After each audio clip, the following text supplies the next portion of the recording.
We're back with Dr. Patrick Sullivan, President and CEO of Hoana Medical. So, Dr. Sullivan, you were mentioning as a child you had this business knack. And it also seems that in your personality, you were always a solution finder. At what age did you know that you could build a business out of these ideas to solve problems? Because a lot of people are problem finders. I guess I started my first business when I was 18, and I surprised myself. Really, the key ingredient is perseverance. What kind of business was that? Landscaping and irrigation. It was in, I started as a freshman at University of Colorado Boulder.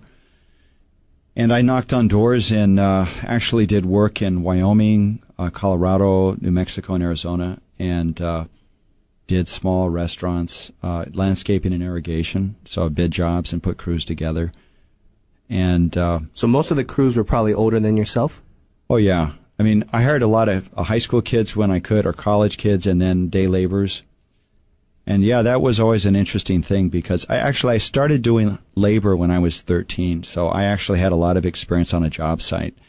That's really where I learned a lot about how to do this stuff. So I was a pretty decent worker, and I usually tried to do a good job, and so the more I did, the more they gave me to do until I could I learned how to design stuff really from more primitive methods than I learned in engineering school, using nomographs and other sorts of techniques.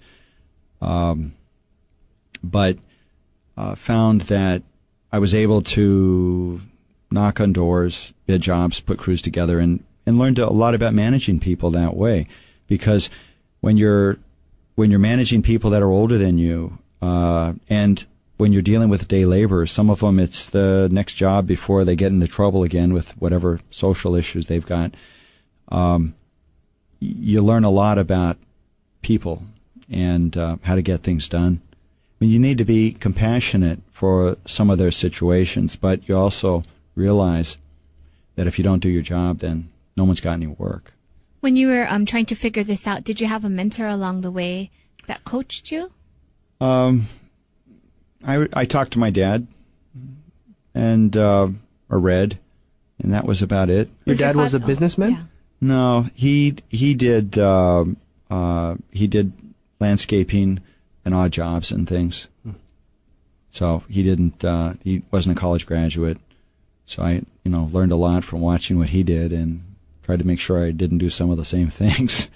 Was there anyone else in your family that was in business that you got to? No, not really. I think when I started Oceanit, there were a lot of people that were able to help me, though.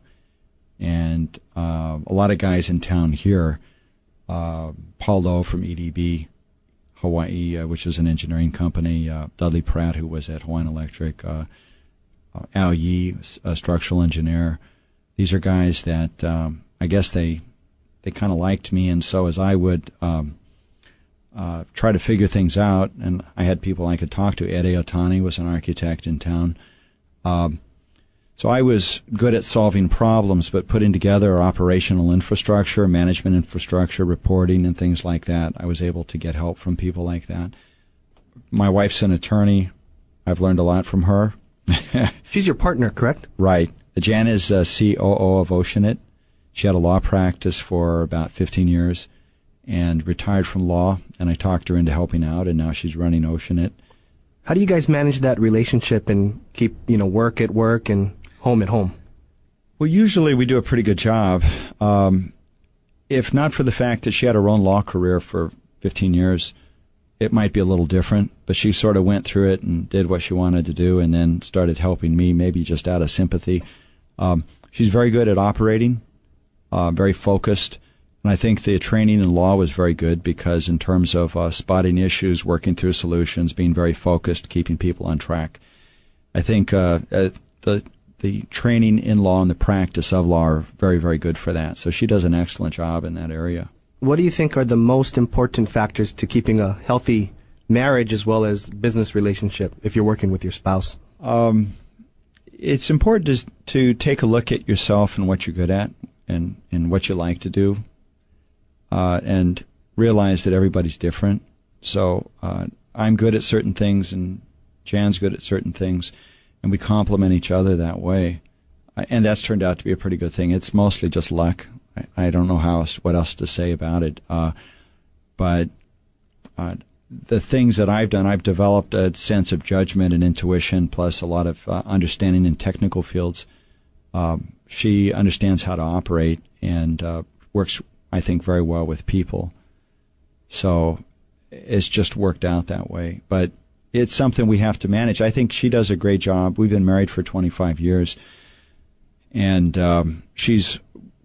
we do a lot with our family and our kids. And Jan always makes it a point.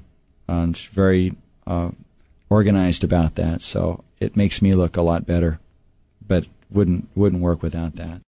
Thanks for tuning in. Stay tuned for more on Greater Good Radio.